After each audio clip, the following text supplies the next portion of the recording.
याद आ रहा है अपना गांव। नहीं जा पाने की शारीरिक व्यवस्था जितनी घराती जा रही है उतनी ही घनी होती जा रही है गांव की याद। यूँ सुनता हूँ कि गांव के ठेठ लोग भी अब सरक रहे हैं आसपास के शहरों की ओर। प्यार भरे संवादों में डूबे मकान अब आपस में टकरा रहे हैं या गुर्रा रहे हैं मौन होकर। राजनीति के काले साए दैने फैलाए उड़ रहे हैं प्रेतों की तरह। चैत में फसलों की सामूहिक गंध अब खलिहानों को उन्मुक्त नहीं करती।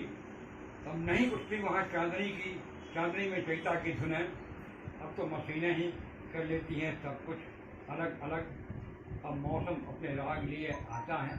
अब मौसम अपने राग लिए आते हैं और सिवानों पर ठिठक कर खड़े हो जाते हैं।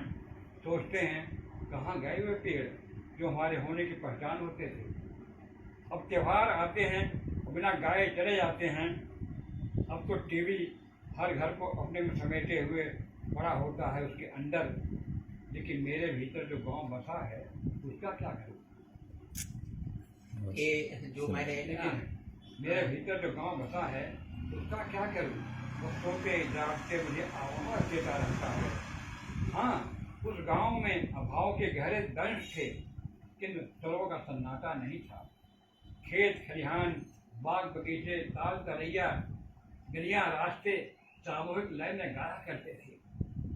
मौसमों और त्योहारों के उल्लास में हर घर खस्ता हुआ एक चिराग बन जाता था। सबके साथ मेरी रफ्तार के भी निशान थे। न जाने कहाँ कहाँ तक की दूरियां मेरे नंगे पाँव में समाई हुई थी। तो बुलाता है गांव, इच्छा होती है दुनिया से जाने से पहले एक बार वहाँ हो आऊं। देखूं मेरे समय के कौन कौन से लोग भी जिंदा हैं। समय ने उन पर कौन कौन सी कथाएं लिखी हैं। देखूं उनके घरों में नए समय ने किस रूप में दस्तक दी है। नई रोशनी से भरी आंखों में झांकूं और देखूं बदला हुआ गांव कितनी संभावनाओं से दीप्त है। पगडंडियां सड़कों में रूपांतरित होकर कहाँ कहाँ जा रही हैं और क्या क्या ला रही हैं। बुलाता रहता है अपना वह कच्चा घर। बुलाता रहता है अपना कच्चा घर जिसके गोद में मेरे बचपन ने रूप लिया था। अनेक सुखों दुखों और सपनों के साथ जिसमें बहती थी नदी सी माँ की ममता, धूप सा पिता का आशीष, हवा सा भाई बहनों का प्यार। जिसके छोटे से आंगन में चारपाई पर माँ की बगल में लेटकर निहारता रहता था असीम आकाश जिसमें रंग बिरंगे पंछी पर मारते हुए लौट रहे होते थे। जिसके खुदरी दीवारों पर मेरी अनंत सांसों के स्वर अंकित थे। जिसकी छोटी सी व्याप्त में आकर त्योहार अपना असीम मंगल स्वर फैला जाते थे।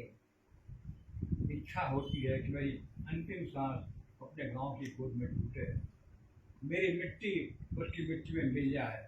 कि तभी मेरे भीतर से कोई बोलता है पागल, मैं पता नहीं कि तुम अपनी उसी गांव की मिट्टी लिए शहर दर शहर घूम रहे हो और पूरा देश हमारा गांव हो गया है। क्या बात, अद्भुत अतुलनीय कविता है। और हमको लगता है कि पूरे क्षेत्र